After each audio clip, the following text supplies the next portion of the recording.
আসসালামু আলাইকুম ওরহমতুল্লাহি ওয়াবারাকাতুহু। 1 মিনিট মাদ্রাসা ইউটিউব চ্যানেলে সম্মানিত দিনী ভাই বোনেরা, আমি আশা করি আল্লাহ রাব্বুল আলামিনের অশেষ মেহেরবানিতে এবং দয়াতে আপনারা ভালো আছেন, সুস্থ আছেন। আলহামদুলিল্লাহ। পবিত্র আরেকটি মাস আমরা পেয়েছি, এটি হলো জিলকদ মাস। অত্যন্ত ফজিলতপূর্ণ একটি মাসের আজ হচ্ছে প্রথম বৃহস্পতিবার, গুরুত্বপূর্ণ একটি দিন। আশা করি আপনারা যদি অন্তত কষ্ট করে রোজা রেখে আসরের নামাজ আদায় করার পরে 11 বার যদি এই ছোট্ট দোয়ার আমলটি করেন, রব্বুল আলামিন সঙ্গে সঙ্গে আপনার মনের নেক আশাগুলো পূরণ করে দেবেন। এর ফল আপনি অতি দ্রুতই পাবেন। এটি একটি পরীক্ষিত আমলের ভিডিও। আশা করছি যারা বিভিন্ন আমল করেছেন, মনের নেক আশা পূরণের জন্য বিভিন্ন উপায় খুঁজে বেরিয়েছেন, বিভিন্ন মানুষের কাছে গিয়েছেন কিংবা নিজে নিজেও আমল করেছেন, আজ এই ভিডিওটি নিয়ম সহকারে যে দোয়ার আমলটির কথা বলবো সেটি যদি করতে পারেন, শতভাগ বিশ্বাস নিয়ে নিয়ত করে আল্লাহ তাআলা ইনশাআল্লাহ আপনাকে নিরাশ করবেন না। আমি আগেও বলছি এটি একটি পরীক্ষিত আমলের ভিডিও, তাই মনের মধ্যে একটি বিশ্বাস নিয়ে মনটিকে নরম করে, দিলটিকে নরম করে আপনারা অবশ্যই ভিডিওটি মনোযোগ দিয়ে আমলের নিয়ত করে দেখতে থাকুন। জিলকদ 2 ঈদের মধ্যবর্তী একটা মাস। কোরআনের ঘোষিত 4 হারাম মাসের মধ্যে এটি একটি। আবার হজের 3 মাসের মধ্যবর্তী মাসও এটি। অবস্থানগত কারণ ছাড়াও এই মাসটি ঐতিহাসিকভাবে অত্যন্ত তাৎপর্যপূর্ণ, গুরুত্বপূর্ণ। সুবহানাল্লাহ, সুবহানাল্লাহ। ঈদুল ফিতর বিগত এবং ঈদুল আজহার সমাগত মাঝের এই জিলকদ মাসে নির্দিষ্ট কোনো ফরজ অর্থাৎ দৈনিক যেগুলো আমরা নামাজ, যেগুলো বাধ্যতামূলক, যেমন 5 ওয়াক্ত ফরজ নামাজ, এগুলো ছাড়া যেমন ওয়াজিব, সুন্নতে মুআক্কাদা কিংবা নফল ইবাদত না থাকায়ও এই জিলকদ মাস বা বিশ্রামের মাস বলে এই মাসটিকে শরীয়তে পরিচিত রয়েছে। তাই এই মাসে যদি আমরা বেশি করে নফল আমল করতে পারি, আল্লাহ তাআলা আমাদের মনের নেক আশাগুলো ইনশাআল্লাহ পূরণ করে দেবেন তিনি ভাই বোনেরা। কারণ জিলকদ মাসের সঙ্গে সম্পৃক্ত বিশেষ কোনো আমল না থাকলেও অন্যান্য আমল যেগুলো আছে সেগুলোর কিন্তু বেশ গুরুত্ব রয়েছে এবং গুরুত্বের সঙ্গেই সেগুলো একজন মুমিনের পালন করা কর্তব্য। যেমন চন্দ্র মাসের, অন্যান্য চন্দ্র মাসের মতো এই মাসেরও 13, 14, 15 তারিখের রোজা রাখতে হবে, আইয়ামে বীজের রোজাগুলো। তাছাড়া অত্যন্ত ফজিলত রয়েছে এই 3টি রোজার। এছাড়াও আমরা সাপ্তাহিক যেগুলো রোজা রয়েছে, যেমন সোমবার এবং আজ হচ্ছে প্রথম বৃহস্পতিবারের রোজা রাখাও সুন্নত। যারা শাওয়াল মাসের 6টি রোজা রাখতে পারেননি তাদের জন্য অত্যন্ত গুরুত্বপূর্ণ একটি আমল। আজ বৃহস্পতিবার ফজিলতপূর্ণ একটি দিনে রোজা রেখে আসরের নামাজ আদায় করার পরে আপনারা আমলটি করবেন। নিয়মটা আমি সুন্দর করে শিখিয়ে দেব, ভিডিওটি দেখতে থাকুন, ইনশাআল্লাহ মনের আশা পূরণ হয়ে যাবে। আপনারা পাশাপাশি এই মাসে সাধারণ যেগুলো নামাজ আছে, নফল নামাজ, সেগুলো বেশি বেশি করে করবেন। কোরআন তেলাওয়াত, জিকির, আজগার, তাসবিহ, তাহলিল ইত্যাদি বেশি বেশি করে পাঠ করবেন। যদি সম্ভব হয় বেশি বেশি কোরআন তেলাওয়াত, বেশি বেশি নফল নামাজের পাশাপাশি দান খয়রাত করার চেষ্টা করবেন দিনী ভাই বোনেরা। এবং এই জিলকদ মাসের জন্য কুরবানির প্রস্তুতি নেওয়ার চেষ্টা করবেন। এই জিলকদ মাসে আল্লাহর রাসূল সাল্লাল্লাহু আলাইহি সাল্লামের একটি হাদিস যেখানে বলা হয়েছে, তোমাদের মধ্যে যারা কুরবানি দেওয়ার ইচ্ছা পোষণ করে তারা যেন জিলহজ মাসের চাঁদ ওঠার পর থেকে কুরবানি সম্পূর্ণ করা পর্যন্ত নিজ নিজ চুল ও নখ কাটা থেকে বিরত থাকে। অর্থাৎ এই জিলকদ মাসে যেন তারা এই হয়তোবা চুল, গোঁফ বা হাত পায়ের নখ এগুলো কেটে নিতে হবে দিনী ভাই বোনেরা। কারণ কুরবানির আগ পর্যন্ত 10 দিন অন্তত চুল ও নখ কাটা থেকে বিরত থাকা প্রিয় নবী সাল্লাল্লাহু আলাইহি ওয়াসাল্লামের একটি সুন্নত। এছাড়াও আমি যেটা বললাম যে রজব, শাবান মাসের পরে নফল রোজা, রমজান মাস জুড়ে ফরজ রোজা, সন্ধ্যা ও ভোর রাতে তারাবির নামাজ, তাহাজ্জুদের নামাজ, সাহারি গ্রহণ এবং শাওয়াল মাসের যে 6টি রোজা রাখার পরে যে জিলহজ মাসে বিশ্রাম নিয়ে পরবর্তী মাসের জন্য রোজা ও হজ কুরবানির প্রস্তুতি গ্রহণের মাস হলে এটা। তাহলে বুঝতে পারছেন যে মাঝখানে এই মাসটি কতটা গুরুত্বপূর্ণ একটি মাস। এই মাসের আজ বৃহস্পতিবার অন্তত আপনারা চেষ্টা করবেন একটি রোজা রেখে মনের নেক আশা পূরণের এই ছোট্ট দোয়ার আমলটি করার। মানুষ আশা আকাঙ্ক্ষা নিয়েই বাঁচে। মনের আশা পূরণ করতে কত কিছুই না করে থাকেন মানুষ, অনেকে অনেক আমল করে থাকেন, কিন্তু মনের নেক আশা পূরণের জন্য আজ যে আমলটির কথা বলবো এটি হলো উৎকৃষ্ট একটি উপায়। পরীক্ষিত একটি আমল, আর সেটাই হলো ইসমে আজমের আমল। তবে এই ইসমে আজমের আমলটি যেভাবে করতে হবে এটি আমি আপনাদের সামনে তুলে ধরছি। ইসমে আজমের আমি একটি ছোট্ট দোয়া আপনাদেরকে শিখিয়ে দেব।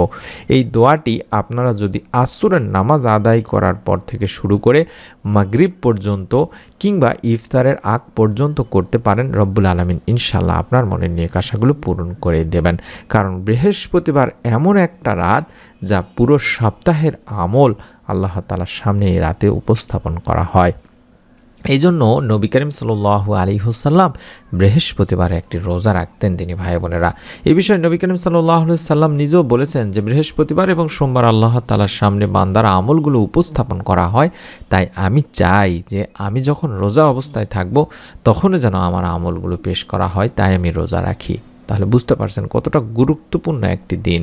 তাছাড়া এই দিনের রোজার সবচেয়ে বড় যে ফজিলত, এর মাধ্যমে রব্বুল আলামিন আল্লাহ তাআলা বান্দার গুনাহগুলো মাফ করে থাকেন।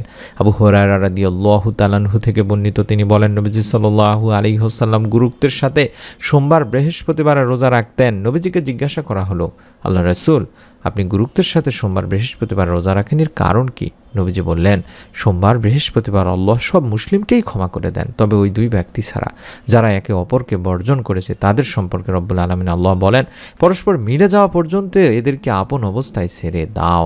তাই যেই মুসলমান আপনি যদি পরস্পরের সাথে ঝগড়া করে থাকেন, অন্যের প্রতি রাগান্বিত হয়ে থাকেন, তাহলে এই রাতে আপনাকে ক্ষমা করা হবে না দিনী ভাই বোনেরা। একইভাবে যারা আত্মীয় স্বজনের সাথে সম্পর্ক ছিন্ন করে রেখেছেন তাদেরকে এই রাতে ক্ষমা করা হবে না। আবার এ কারণেই নবী করিম সাল্লাল্লাহু আলাইহি ওয়াসাল্লাম হাদিসে এমনই কথা বলেছেন যে কোনো মুসলমানকে অন্য মুসলমানের সাথে 3 দিনের বেশি রাগ করে যেন না থাকে, অর্থাৎ রাগ করে থাকতে নিষেধ করেছেন। এটি বুখারী মুসলিম শরীফের সহিহ হাদিস। আমি আপনাদের কাছে তাই অনুরোধ করব, আপনারা যারা বিভিন্ন কারণে হয়তো বা পারিবারিক কারণে হোক বা যে কোনো কারণেই হোক, যদি সম্পর্ক খারাপ থাকে, ছিন্ন করা থাকে, অন্তত ফেসবুক, হোয়াটসঅ্যাপ কিংবা যে কোনো মাধ্যমেই আপনি আপনার দিক থেকে কথা বলার বা সালাম দেওয়ারও চেষ্টা করবেন। রব্বুল আলামিন এর বিনিময়ে আপনাকে দুনিয়া আখিরাতে দান করবেন তিনি ভাই বোনেরা।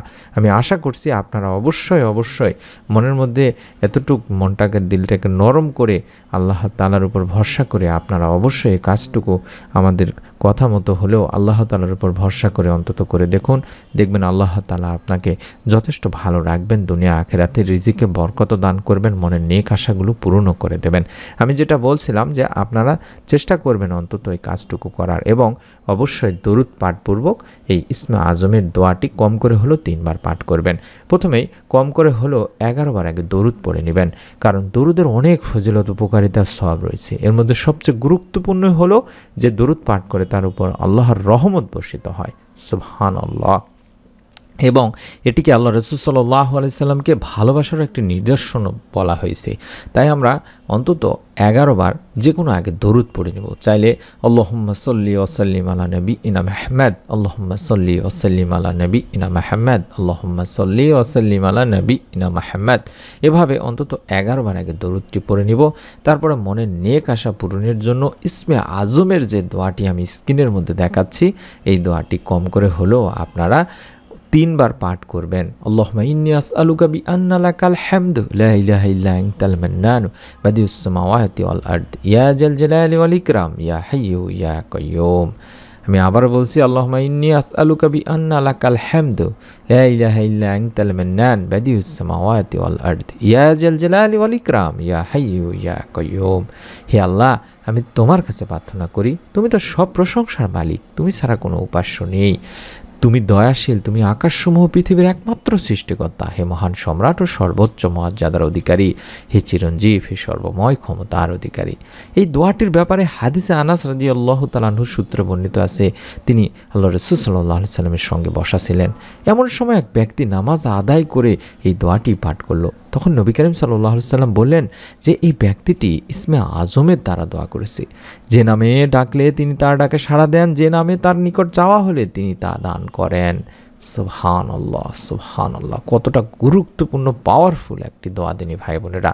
আপনারা কম বেশি জানেন ইসমে আজম অত্যন্ত গুরুত্বপূর্ণ, পাওয়ারফুল একটি দোয়া, যে দোয়ার মাধ্যমে আল্লাহ তাআলার কাছে চাওয়া হলে আল্লাহ তাআলা তার চাওয়া পূরণ করেন। এই ডাকে আল্লাহ তাআলার কাছে এই নামে ডাকলে আল্লাহ তাআলা বা এই দোয়ার মাধ্যমে আল্লাহ তাআলাকে ডাকলে আল্লাহ তাআলা তার ডাকে সাড়া দেন। আজ পবিত্র জিলকদ মাস, অত্যন্ত ফজিলতপূর্ণ একটি মাস। অবশ্যই চেষ্টা করবেন রোজা রেখে, যদি রোজা রাখতে নাও পারেন অন্তত আসরের পর থেকে শুরু করে মাগরিব পর্যন্ত, কিংবা আপনি যখনই ভিডিওটি দেখছেন তখনই অন্তত 11 বার আগে দরুদ পড়ে নেবেন, যে কোনো দরুদ পড়ে নেবেন। তারপরে আপনারা কম করে হলেও যে ইসমে আজমের দোয়াটি দেখাচ্ছি, আল্লাহুম্মা ইন্নী আসআলুকা বিআন্না লাকাল হামদু লা ইলাহা ইল্লা আনতাল মান্নান বাদিউস সামাওয়াতি ওয়াল আরদ ইয়া জাল জালালি ওয়াল ইকরাম ইয়া হাইয়্যু ইয়া কাইয়্যুম। এই দোয়াটি কম করে হলেও আপনি অন্তত 3 বার পাঠ করবেন। তারপর রব্বুল আলামিন আল্লাহ তাআলার কাছে 2 হাত তুলে আপনি আপনার মতো করে দোয়া করবেন।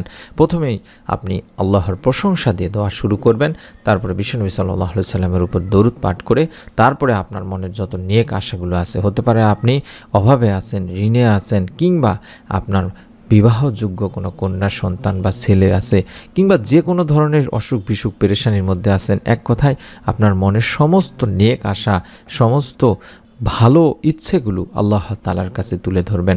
রব্বুল আলামিন যদি চায় এক নিমিষের মধ্যেই আপনার কল্পনা চিন্তার বাইরে থেকে আপনাকে সাহায্য করতে পারেন, মনের আশাগুলো নেক আশাগুলো পূরণ করে দিতে পারেন। তাই শতভাগ বিশ্বাস নিয়ে আমলটি একবার হলেও করে দেখুন দিনী ভাই বোনেরা। আমি অনুরোধ করে বলছি আপনারা অন্তত নিয়ত করে অন্তত একবার হলেও আমলটি আজ করে দেখুন। রব্বুল আলামিন ইনশাআল্লাহ আপনাকে নিরাশ করবেন না। আপনারা কম বেশি সকলেই জানি এবং আমরা মানিও যে রব্বুল আলামিন যদি আমাকে সাহায্য করে দুনিয়ার কোনো কিছুই আমাকে আটকাইতে পারবে না। তাই অনুরোধ করছি অবশ্যই নিয়ত করে আমলটি করুন। এবং গুরুত্বপূর্ণ এরকম আমলের ভিডিওগুলো আমরা প্রতিদিন দিয়ে থাকি, বিশেষ করে 1 মিনিট মাদ্রাসা এই চ্যানেলটিতে। আশা করছি আপনারা আমাদের চ্যানেলের একজন সম্মানিত সাবস্ক্রাইবার হয়ে থাকবেন, যাতে করে নতুন ভিডিওগুলো মিস না হয়ে যায়। তার জন্য সকলে ভালো থাকুন, সুস্থ থাকুন। আমরা পবিত্র জুমার দিন আমাদের সমস্ত সাবস্ক্রাইবারদের জন্য খুব মন থেকে দোয়া করি, আল্লাহ তাদের যার যার মনে নেক আশাগুলো আছে, যারা অভাবে আছেন, ঋণে আছেন, কিংবা পেরেশানির মধ্যে আছেন, দুঃখ কষ্টের মধ্যে আছেন, রিজিকে বরকত নেই, সন্তানদের নিয়ে অসুবিধার মধ্যে আছেন, তাদের জন্য দোয়া করে থাকি। আপনারা চাইলে দোয়া চাইতে পারেন, আমরা আপনাদের জন্য ইনশাআল্লাহ দোয়া করব, যাতে করে রব্বুল আলামিন আপনাদেরকে দুনিয়া আখিরাতে শান্তিতে রাখেন। সকলে ভালো থাকুন, সুস্থ থাকুন। যদি আমাদের চ্যানেলের মেম্বার না হয়ে থাকেন, সাবস্ক্রাইবার না হয়ে থাকেন, দয়া করে সাবস্ক্রাইব করে রেখে আমাদের চ্যানেলের নিয়মিত ভিডিওগুলো দেখুন। রব্বুল আলামিন ইনশাআল্লাহ দুনিয়া আখিরাতে এর ফলাফল আপনাকে অবশ্যই দান করবেন। সকলের কাছে বিদায় নিচ্ছি, নতুন ভিডিও দেখার আমন্ত্রণ জানিয়ে। আসসালামু আলাইকুম ওয়া রাহমাতুল্লাহি ওয়া বারাকাতুহু।